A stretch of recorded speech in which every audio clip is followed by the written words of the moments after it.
एक गांव में शारदा और अनामिका नाम की दो सास बहू रहती थी। जिंदगी में भूख की क्या महत्व होती है वो दोनों अच्छे से जानती थी। इसीलिए जब भी कभी कोई भूखा उनके घर आता था, वो दोनों उन्हें घर पर बुलाकर पेट भर के संतुष्टि पूर्वक खाना खिला के तभी उसे भेजते थे। इस बात से उन दोनों के पतियों को बहुत नफरत थी। इस बात को लेकर अक्सर उनके घर में मारपीट भी होती थी। तभी एक दिन प्रसाद शारदा से कहते हैं, शारदा, मैं कैसे कहूँ जो तुम इस बात को समझोगी। किस बारे में कह रहे हैं जी? भूखे लोगों को इस तरह से खाना खिलाने की बात। खाना खिलाने से पाप धुलता है, पुण्य होता है। ना हमें पुण्य कमाना है और ना हमें पाप करना है।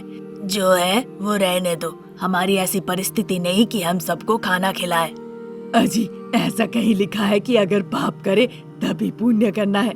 ऐसा तो नहीं है ना।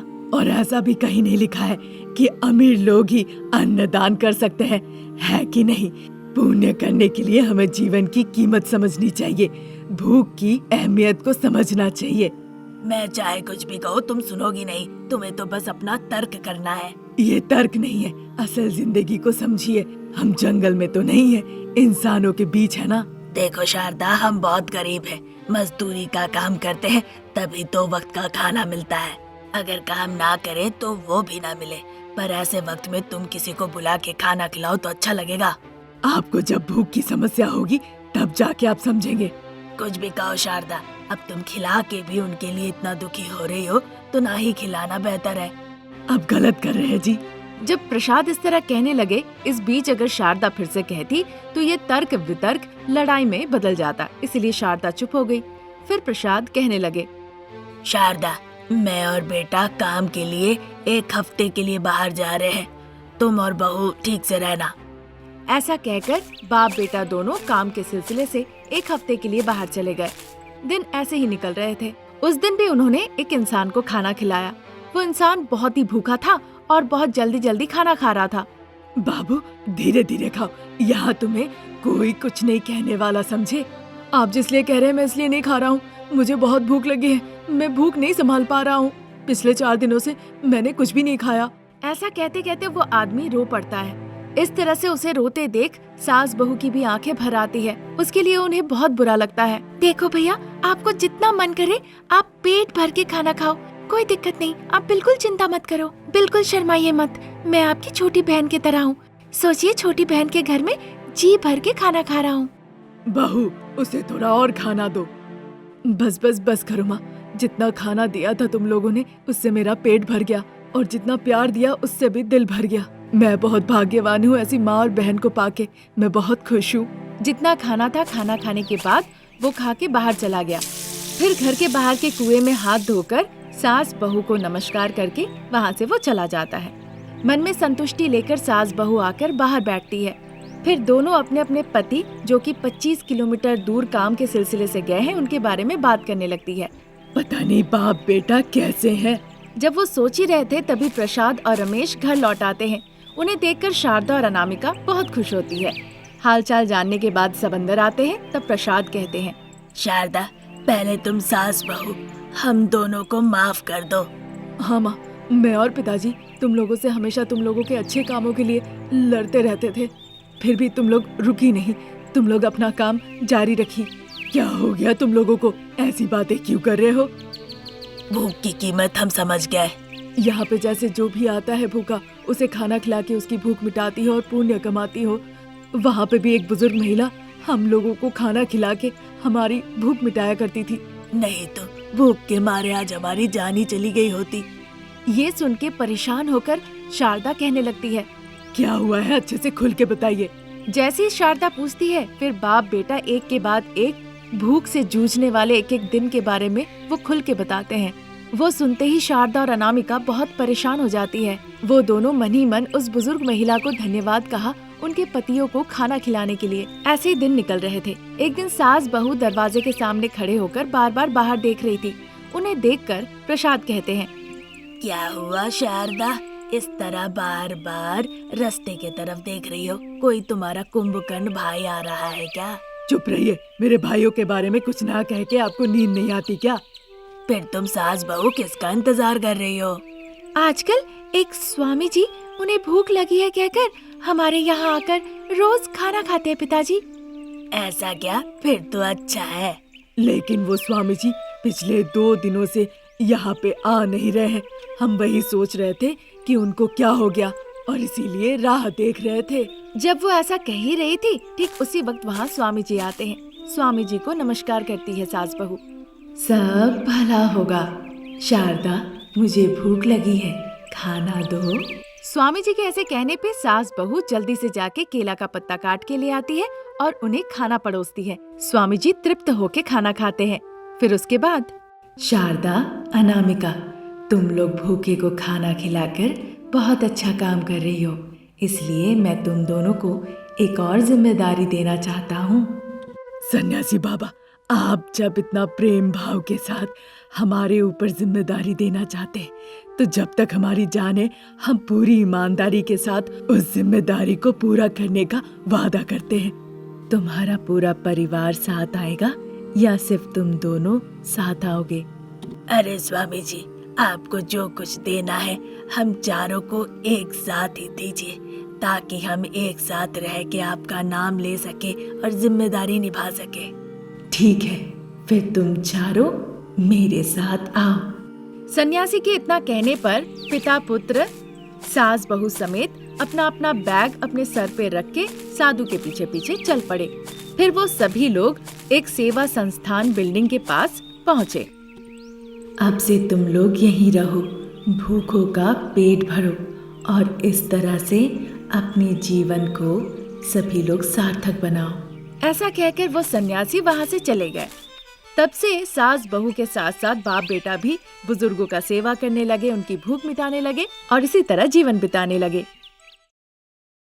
बहू रानी अनामिका, जिसके काफी लंबे लंबे बाल थे, वो सड़क पे भाग रही थी अपने बालों को लेकर और कैसे भी उसके बालों को काटना है इस इरादे के साथ उसके पीछे भाग रही थी बड़ी बहन और छोटी बहन अंजलि और शालिनी, वो भी अपने हाथों में पेड़ काटने वाले कैंची लेकर। शालिनी, ये मौका बिल्कुल नहीं छोड़ना है, फिर हमें वो कभी अकेले मिले या ना मिले, ये मौका बहुत अच्छा है। ये भी कोई कहने की बात है दीदी, तुम भागो, मैं बाल काटने की कैंची लेकर आई हूँ और तुम पेड़ काटने की कैंची लाई हो, इसीलिए तुम तेज भागो। अगर तुम एक बार उसके बाल काट दी तो कट गया, फिर हमारे बाल ना होने की सारी तकलीफ दिल से खत्म हो जाएगी। हाँ बहन, भागो भागो। ऐसा कह के दोनों बहनें अनामिका के पीछे तेज रफ्तार से भागने लगती है। फिर भागती हुई अनामिका भी अपने बालों को देखकर कहने लगती है, ये जलनखोर बहनें अपने बाल नहीं होने की वजह से मुझे भगा रही है। हाय भगवान, देखो तो मुझे सावधान रहना होगा, नहीं तो ये लंबे बाल अब मेरे साथ बिल्कुल नहीं रहेंगे। ये दोनों बहनें ऐसे भाग रही हो मानो कि शेर हिरण को भगा रहा हो। भागो, मुझे कैसे भी भागना होगा, भागो। ऐसा सोच के अनामिका और तेजी से आगे भागने लगती है। लंबे बालों के साथ आगे आगे अनामिका भाग रही थी और पीछे पीछे दोनों बहनें जिनके लंबे बाल नहीं थे वो भाग रही थी। इस तरह एक दूसरे के पीछे भाग रहे थे। अनामिका हिरन के पैरों की तरह बहुत तेज भाग रही थी। सड़क पे जैसे ही वो चढ़ती है, उसकी तेज रफ्तार से उसे अनुभव होता है कि खतरा आ सकता है। उसे रुकते देख दोनों बहनें भी वहीं रुक जाती है। तभी बड़ी बहन अंजलि थकार के कहने लगती है, हे भगवान, छोटी बहन देखो, उसके सिर्फ लंबे बाल ही नहीं है, उसके तो पैरों में पहिए भी लगे हुए हैं। ऐसे दौड़ रही है जैसे कि मानो सड़क भी हिल रहा हो। तुम ही बताओ, हम उसे फिर ऐसे कैसे पकड़ लें? तब तक छोटी बहन भी थकार के कहने लगती है, हाँ दीदी, अगली बार हम भी अपने पैरों में पहिए लगा लेंगे। इस बार तो बच गई, नहीं तो आज उसके बाल हमारे हाथों में होते और कल तक वो हमारे सर पे बिग जैसे लगे होते, है ना दीदी? हाँ बहन। इस तरह थकार के दोनों बहनें बातें कर रही थी। इतने लंबे बालों के साथ जब से हमारे गांव में आई है बहू बनके, तब से लोग हमारी सुंदरता, हमारे बालों को लेकर मजाक उड़ाने लगे हैं, चुटकुले बनाने लगे हैं, डबल मीनिंग डायलॉग्स कहना शुरू कर दिए हैं। पहले तो लोग हमारी बालों की चर्चा करते थे, हमें खूबसूरत कहते थे इसके आने से पहले, पर जिस दिन से ये हमारे गांव में कदम रखी है उस दिन से लोग हम पे हंसते हैं, सीधा हमसे घृणा करते हैं और मुंह पे ना जाने क्या क्या कह देते हैं। इस अनामिका के आने से पहले कैसे दिन थे ना हमारे। लंबे लंबे बाल, खूबसूरत मुस्कुराहट हर वक्त चेहरे पे होती थी। इस तरह से कह के दोनों बहनें अंजलि और शालिनी अपने पुराने अच्छे दिनों के बारे में सोचने लगती है। उस गांव में कोई इतना खूबसूरत नहीं था जितनी कि अंजलि और शालिनी दो बहनें थी, पर उनके सर पे बाल नहीं थे। लोग उनके पास आते थे, बालों की पूजा करते थे, वो उन्हें पैसे देते थे, तभी वो वहाँ से जाते थे। अगर कोई बाहर जाता था तो वो कहती थी उनसे मिल के जाने के लिए। इस तरह गांव वालों का भी मानना था कि उस खूबसूरत मुस्कुराहट भरे चेहरे को देखकर अगर बाहर जाओ तो वो सफल जरूर होंगे। इस तरह हंसी खुशी में उनकी जिंदगी गुजर रहे थे। इसी बीच अनामिका नाम की एक लड़की, जिसके लंबे लंबे बाल थे और वो बहुत ही खूबसूरत थी, उस गांव में बहू बन के आती है रहने। अनामिका को देखने के बाद पूरे गांव वाले उससे मिलने के लिए जाते हैं और मुस्कुरा के उससे बात करते हैं। अब गांव वाले कहीं बाहर जाते तो उसे मिलने के लिए कहते। अब ये सारी चीजें देखकर दोनों बहनों को बड़ा गुस्सा आने लगा। तब से बड़ी बहन और छोटी बहन अनामिका से नफरत करने लगी और बस इंतजार करने लगी कि कब ऐसा मौका आए जब वो दोनों बहनें अनामिका का बाल जाके काट दे। इधर प्रेजेंट में अनामिका अपने लंबे बालों को पकड़ के भागते भागते कैसे भी घर पहुंचती है। थक हार के वो घर के बाहर बेंच पे बैठ जाती है। इसी तरह कुछ दिन निकल जाते हैं। एक दिन शारदा और अनामिका खेत का कामकाज करके घर लौट रही थी। बीच रास्ते में देखती है ट्रैक्टर और वर्कर्स दोनों ही मिट्टी में फंस गए हैं। शारदा और अनामिका वो ट्रैक्टर को देखती है। क्रेन की मदद से चाहे वो कितनी भी कोशिश कर ले, पर वो ट्रैक्टर मिट्टी से बाहर नहीं निकल पाता है। तभी सासू माँ के कहने पे अनामिका अपने लंबे बालों से ट्रैक्टर को बांधती है और उसे खींचने में अपनी पूरी ताकत लगा देती है। ये देखकर अनामिका की फ्रेंड सुरेखा इस चीज को रिकॉर्ड कर लेती है।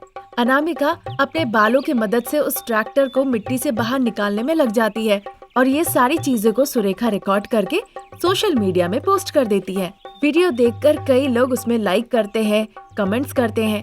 देखते ही देखते कुछ ही दिनों में अनामिका का वो वीडियो वायरल हो जाता है और अनामिका उस वीडियो के मदद से सेलिब्रिटी बन जाती है। आप सभी को नमस्ते। मैंने इस मजबूत बालों के लिए आज तक कभी भी कोई स्पेशल तेल या शैम्पू इस्तेमाल नहीं किए। ये सब कुछ बिल्कुल नेचुरल तरीके से मिला है। इस तरह से वो एक वीडियो बनाती है और सुरेखा उसे पोस्ट कर देती है।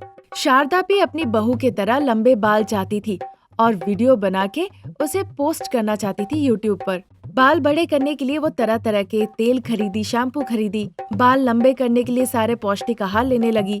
ये सब देखकर एक दिन अनामिका पूछती है, सासू माँ, आप भी लंबे बाल चाहती है क्या? हाँ बहू रानी, सिर्फ तुम ही सेलिब्रिटी बनोगी क्या? मैं नहीं बन सकती? मैं भी लंबे लंबे बाल करके देखो कैसे सेलिब्रिटी बनती हूँ। अरे सासू माँ, इस तरह बाल लंबे करने के वो ढेर सारे तरकीबें अपनाती है। शारदा के बाल भी काफी लंबे हो जाते हैं। ये सब कुछ पड़ोस की दोनों बहनें देख रही थी और अनामिका के बाल काटने के सही समय का इंतजार कर रही थी। फिर एक दिन वो अनामिका के बाल काटने का फैसला ले ही लेती है। उस रात सासू माँ और बहू रानी बालों के बारे में चर्चा करती है।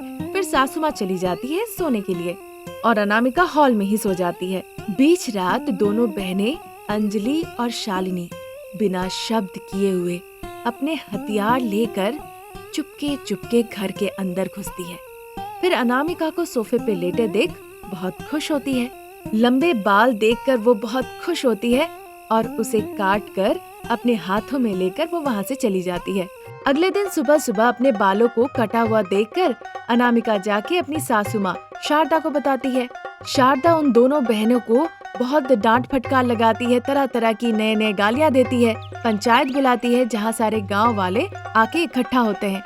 जिसने भी मेरे बाल काटे हैं उसे लग रहा है कि वो छुपा हुआ है। अगर हिम्मत है तो सामने आके बताओ। मैं कुछ भी नहीं करूंगी और ना ही मैं उसे किसी भी तरह की गाली गलौज दूंगी। अनामिका के इस तरह से कहने पे शालिनी और अनामिका बाहर निकल आती है। उन्हें देखकर अनामिका कहती है, मेरे बाल खुद से बड़े हुए हैं, मैं कुछ इस्तेमाल नहीं करती। कुछ दिनों में मेरे बाल फिर से उग जाएंगे, पर तुमने जो पाप किया है उसका फल जरूर मिलेगा। इस तरह से वो उन्हें वार्निंग देती है और फिर जैसा उसने कहा था कुछ ही दिनों में अनामिका के बाल फिर से लंबे हो जाते हैं।